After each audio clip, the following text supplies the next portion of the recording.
রাসূল করিম সাল্লাল্লাহু আলাইহি ওয়াসাল্লামকে আবু জাহাল আরেকবার বলছিল, মুহাম্মদ আমি ঈমান আনবো, কথা ঠিক আছে, কিন্তু একটা কাজ করে দেখাতে পারলে, তুমি যদি ওই চাঁদকে দুই খণ্ড করে দেখাতে পারো তাহলে আমি ইসলাম গ্রহণ করব, কথা দিলাম। আল্লাহর নবী বলে, এরকম কথা অনেকবার বলেছ কিন্তু ইসলাম গ্রহণ করো নাই। এবার আবু জাহেল বলে, আমার ছোট মেয়েটা সাক্ষী আছে, যদি তুমি চাঁদকে দুই খণ্ড করে দেখাতে পারো আমি কথা দিলাম এবার আর ওয়াদা খেলাফ করব না, আমি ইসলাম গ্রহণ করব। আল্লাহ রাব্বুল আলামিন জিবরাইলকে জানাই দিলেন, ও নবী আমার শুনুন, আপনার এই ইশারা দিতে দেরি হবে কিন্তু চাঁদ দ্বিখণ্ডিত হতে দেরি হবে না। আপনার সম্মানার্থে আমি চাঁদের নামে একটা সূরা নাজিল করে দিলাম।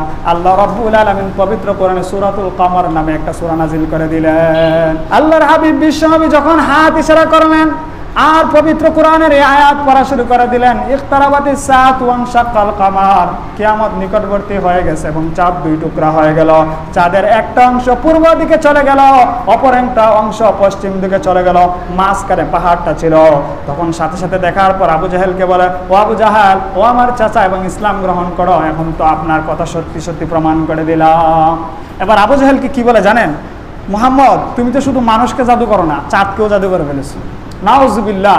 এটা এই জন্য বলছিলাম যে আমাদের সামনে যত ঘটনাই বলা হোক, যত অলৌকিকতাই প্রকাশ করা হোক, যত আদর্শই দেখানো হোক, আমরা যদি ওই আবু জাহেলের মতো স্বভাব তৈরি করে নেই যে যা কিছু বলুক আমি আমার মতো গন্ডারের চামড়া, পরিবর্তন হব না, তাহলে ঠিক আছে আপনি ওরকমই থাকবেন, পরিবর্তন আসবে না। এজন্য রাসূলকে দেখে পরিবর্তনটা আমাদের নিজের ইচ্ছায় আনতে হবে।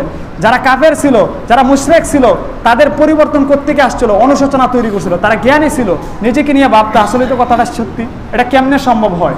তখন এই যে বাস্তবতাটা ছিল, তখন আবু জাহেল বলছিল, ঠিক আছে আমি ইসলাম গ্রহণ করব, তবে আরেকটা কাজ করলে, আপনার কাছে ওয়াদা দিছি, যারা বাহিরে গেছে আমার মক্কার মানুষ, তারা যখন ফেরত আসবে তাদেরকে আমরা জিজ্ঞাসা করব যে তারা কি দেখছে কিনা এই ঘটনা।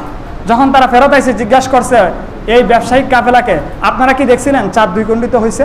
তখন তারা এসে বলছে, হ্যাঁ ঠিক ওই সময়টার মধ্যে আমরা চাঁদকে দুই খণ্ডিত হতে দুই পাশে যেতে দেখছি, কিছুক্ষণ পরে আবার একসাথে হইতে আমরা দেখছি। জুড়ে বলুন সুবহানাল্লাহ।